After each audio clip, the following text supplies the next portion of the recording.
Leemos en Mateo 7, versículos 15 al 29 en la Nueva Traducción Viviente.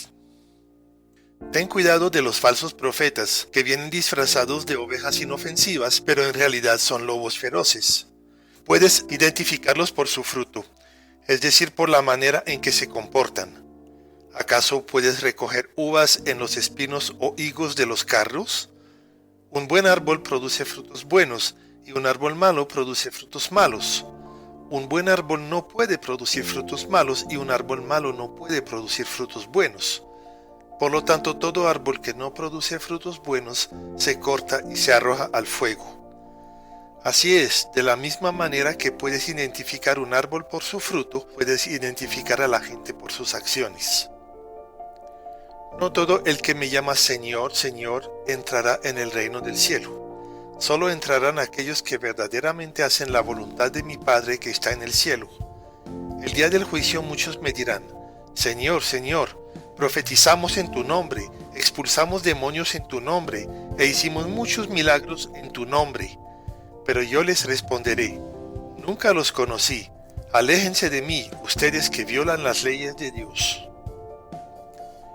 Todo el que escucha mi enseñanza y la sigue es sabio, como la persona que construye su casa sobre una roca sólida.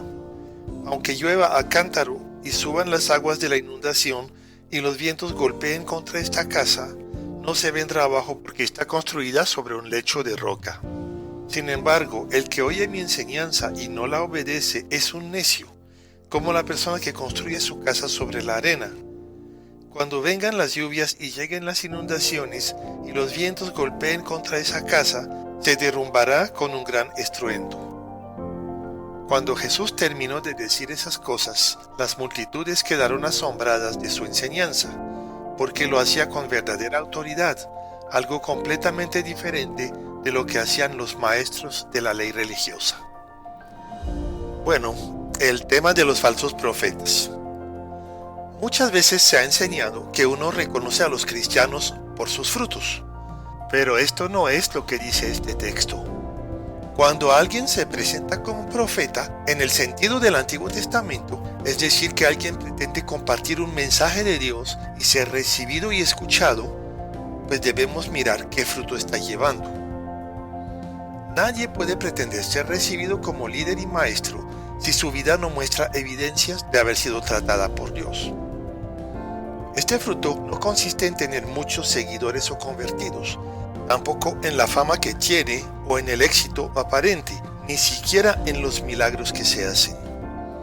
Es el fruto mencionado en Gálatas 5, o como dice Efesios 5:9, porque el fruto del Espíritu es en toda bondad, justicia y verdad.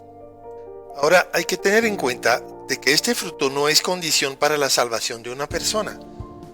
No podemos esperar de un hijo de Dios inmaduro que evidencie mucho fruto. Y es por eso que Pablo nos dice en 1 Timoteo 3:6 que un líder no debe ser neófito, es decir, no debe ser un cristiano recién convertido. Tal vez pueda tener muchos conocimientos, pero no tiene un carácter probado. En cuanto al falso profeta, es una persona que puede tener conocimiento y experiencia, pero no tiene el Espíritu Santo, por lo tanto nunca tendrá el carácter de Dios. Entonces nos dice Jesús que hay gente que le llaman Señor, pero no le obedecen. Esa gente puede tener apariencia de poder y se pueden autoengañar pensando que si Dios hace maravillas a través de ellos, automáticamente son salvos. O sea que alguien puede profetizar, echar fuera demonios y hacer milagros, pero no ser hijo de Dios. La voluntad del Padre es, en primer lugar, que creamos en Cristo. Hacer cosas supuestamente espirituales por medio de las fuerzas humanas no puede agradar a Dios. Dice Jesús, nunca los conocí. Conocer, en la mentalidad de la Biblia, nos habla de una intimidad profunda.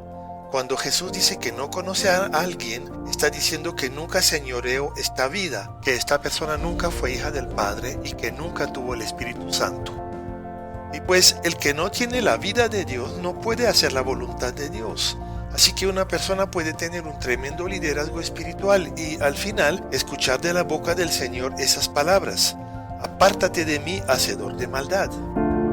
Entonces Jesús termina este primer discurso por una parábola muy conocida, la parábola de las dos casas.